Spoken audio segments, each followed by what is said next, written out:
एक समय की बात है। एक गांव में दो दोस्त रहते थे, राम और रमेश। वे दोनों बहुत अच्छे दोस्त थे, लेकिन दोनों के स्वभाव बिल्कुल अलग थे। राम हमेशा उदास और निराशा में डूबा रहता था, जबकि रमेश हमेशा खुश रहता था और वह सकारात्मक सोच वाला था।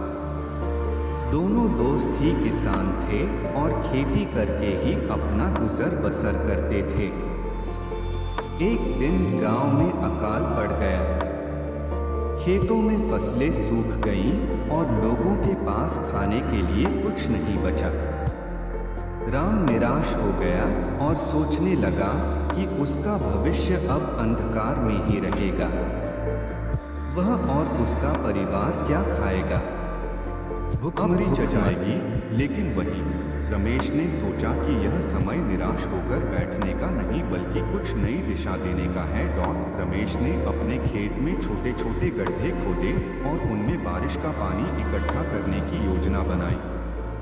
उसने अपने खेत को बारिश के लिए तैयार किया, ताकि जब बारिश हो तो वह पानी इकट्ठा कर सके।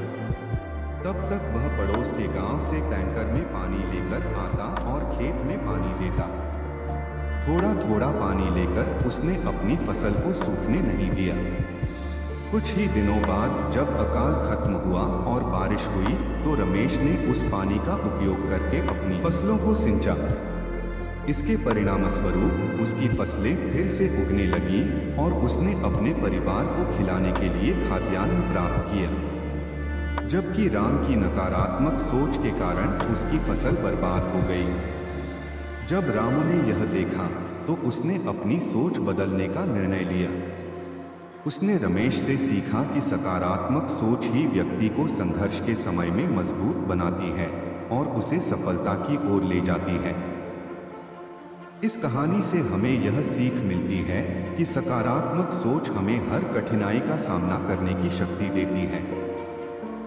यह हमें नई दिशाओं की खोज में सहायता करती है और हमें अपने लक्ष्यों को प्राप्त करने के लिए प्रेरित करती है। इसलिए हमें हमेशा सकारात्मक सोच अपनानी चाहिए और अपने जीवन को बेहतर बनाने की कोशिश करनी चाहिए।